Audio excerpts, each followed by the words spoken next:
sweethearts. It already has been 2 weeks. I saw that I have made an update and I really wanted to update you ASAP, but I was just too exhausted to do so. So right now I'm back with you again and trying to give you a short update so you know at least what's going on and what my future, when that is going to come, is going to look like, more or less. Let's start with where I ended, and that was that in The Hague they decided to take me in the clinic without me having to go to a hospital first, and that they would ask for the judicial authorization. Now I know the name of it, so it's called that in English for me, and that they do need that, and that the waiting list for that is so about 6 to 8 weeks, but they would try to make it shorter. So they did, and it's going quicker indeed than I expected, which is totally well good. So right now I heard yesterday that the court hearing is in 2 weeks from now. And it's very strange because I also have an own lawyer right now, and of course I never needed a lawyer before, so it's strange to have someone who is telling me how everything is going to go. But it's very important because you really hand out all the power you have. So as soon as the judge signs it, then I need to sign the contract with the clinic, and if I do, then they can keep me there without my willingness for at least 3 months, because the judicial authorization is valuable for 3 months, and after that you can prolong it, but well, we'll see it by then. I have had a lot of researches, investigations, I don't know the word for it, in the past 2 weeks, and it was really heartbreaking, because to make such an authorization you need to be examined by psychiatrists and doctors, and they need to find out whether you are capable to make such a decision and at what point you're not. They need to make a statement on how sick they think you are. So it's a real big procedure, and to get that you really need to understand in depth what can happen, worst case scenario, and that was emotionally draining to go through that, because then they told me what could happen in the worst case, and which are the most horrible things of dying and of getting out of power and not knowing anymore what you are doing, and your disease, in my case my eating disorder or addiction, being stronger than I am. So I couldn't really handle it very well, so I was exhausted after every examination. And I also had to have a talk with my parents, because they need to decide what to do when I die, or when I get into a coma. And the doctor also told me that when, for example, they have to do reanimation, what could happen to me and if I really want that. And I didn't realize that my body is so weak that when they would reanimate me, that all my bones would break, and even probably my spine would break. So I have to take that into account, that if they would do that and I would decide that because I want to keep living, that I might be paralyzed for the rest of my life and not be able to do anything anymore but lying on my bed.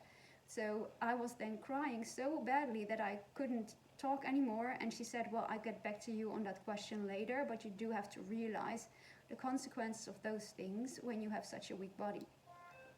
So that was hard, and then I also had to have that conversation with my parents. Well, my parents are divorced, they don't get along, so that wasn't such fun as well, because they already were fighting in this conversation about what to do when I would die. And I said, please, could you please agree on one point in this matter, and please let my life or death be important enough not to fight about it already, even though I'm still alive now, because that doesn't give me any trust what they will do when it would come to such a decision after all, and I won't be able to decide myself anymore, because it's only when I'm out of consciousness and or unconscious and not be able to say anything anymore and decide what I want them to do.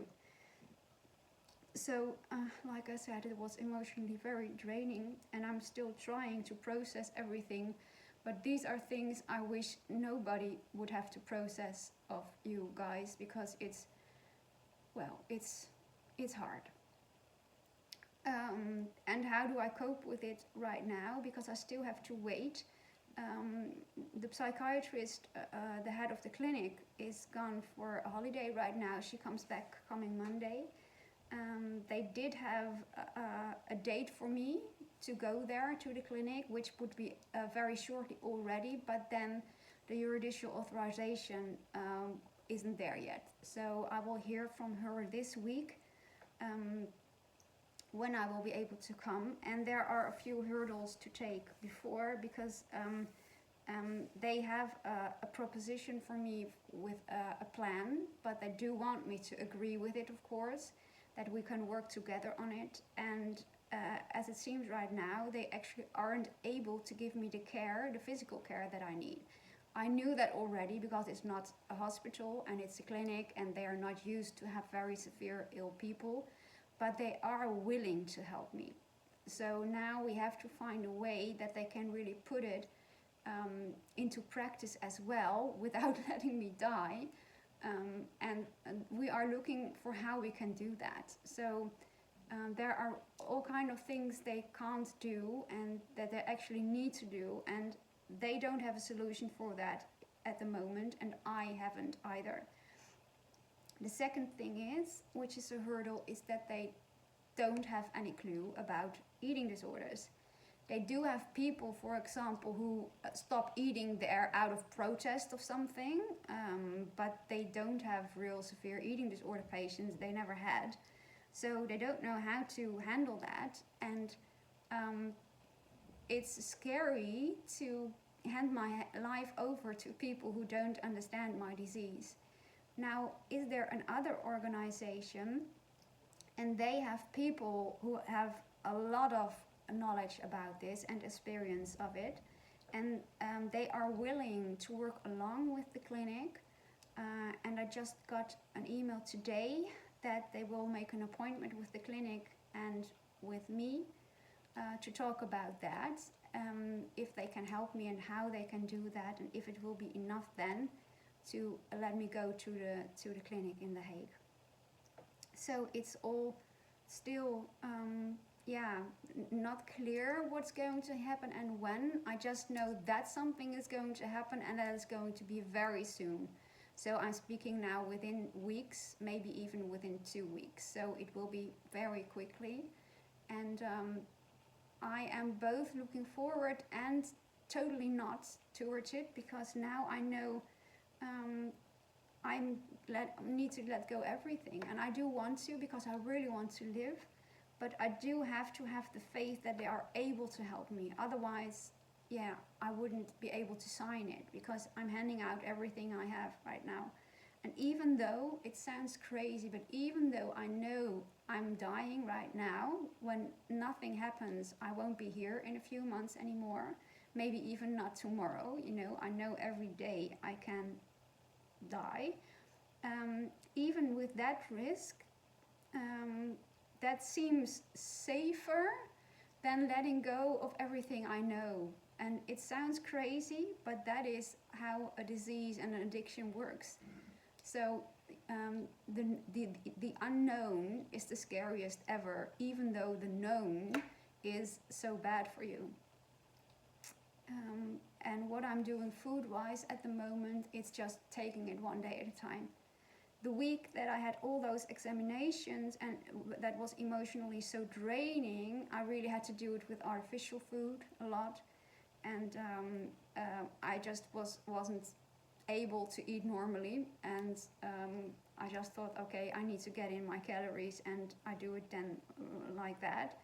And after that week, I was totally hungry all the time, and I couldn't get satisfied from food.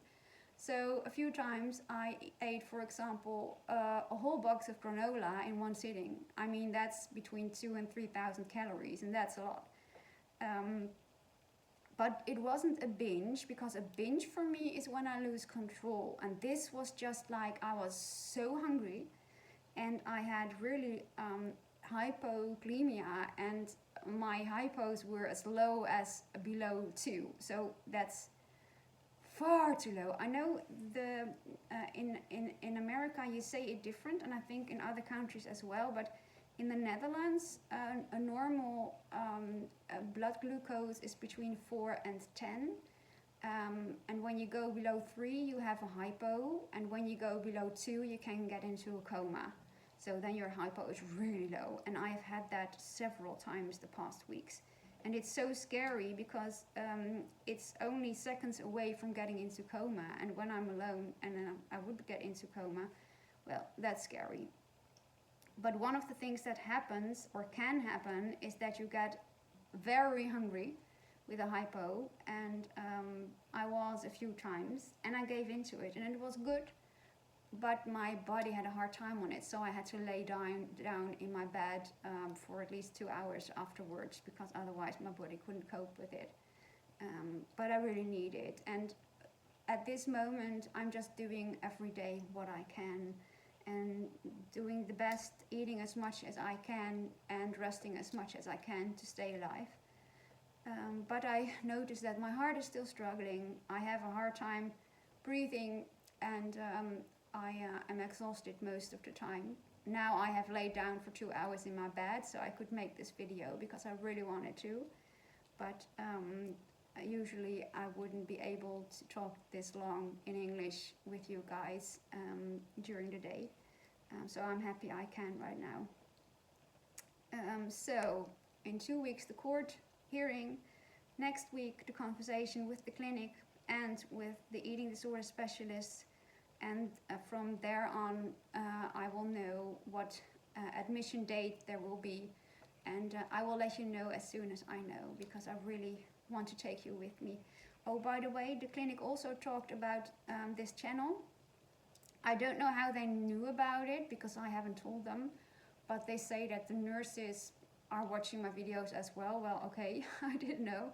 So hi there if you're watching right now. But they have lots of rules in the clinic, also to protect other patients about filming, and they need to inform their media office that I'm there and that I'm doing videos.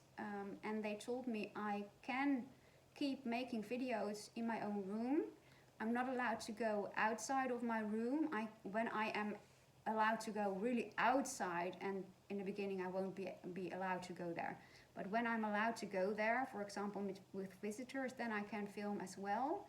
And I can't film, of course, other people or nurses or doctors or whatever, at least not without their permission. So but I'm already happy that I can take you all along with me. Even though they said if it's going to work against me, so if it's going to give me stress or whatever, then they will ask me to quit for a while to focus on my recovery purely. But as long as it helps me, and I'm really having the support from you guys I have right now, and I told them that's very helpful for me, then I can totally keep on doing this. So I'm happy with that I can take you along, because I'm really scared already, and I'm not even there yet.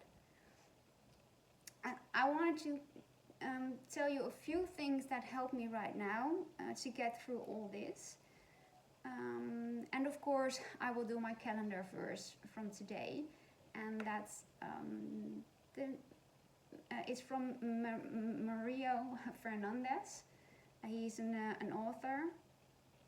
And in Dutch it says, worstel je door de storm en je zult de zon vinden. And that means in English, rise above the storm and you will find the sunshine. And I really thought that was a great quote as well. Because, you know, storms will come, storms will go. You just have to go through it. And after the storm, there's always going to be sunshine. Whether it takes a long time or not, the sunshine will eventually come. And in my case, it has been a long time, and I really hope that God grants me the grace to keep me alive, to find that sunshine. But I know that I will be the happiest woman on this earth with every little beam and second of sunshine I will find after that. And I will keep longing for that and keep believing in that. And two other things that really helped me. Friends of me came along and I was really happy with it, and they gave me a Bible verse, which is Psalm 118 verse 17, and that says in English, I shall not die but live, and I will declare the works of the Lord. And that is something I grasp onto, because there are several moments in the day that I feel that my body wants to give up. And it's getting worse and worse. And that are really moments that I feel or my heart is stopping or I will stop breathing. And then I speak out loud this psalm to give me the strength to keep on going and to grasp onto the promises of my God, and to know that I won't die and will live. And I will state it as much as I can, even though I don't feel it, even though I'm so scared, even though I know I could die any second. I just will keep believing that this is not my end, that I am meant to live, that I do have a future, and that I must keep on going and keep the faith and endure the pain and go through it till help is there. Yes, that is what I wanted to share with you guys. And I'm so thankful for you for not giving up on me. It's just like heartwarming. It's so heartwarming. And I'm so looking forward towards your reactions this weekend again. So I really can't wait. So yeah, please let me know also how you are doing, because all the stories you tell me, guys, I'm really thinking of you and praying for you and living along your lives as well. And I'm so thankful for this channel that we can share this with each other. So the biggest hug ever out of the Netherlands, and we'll keep in touch. And a big kiss from me as well. Mwah. Bye bye.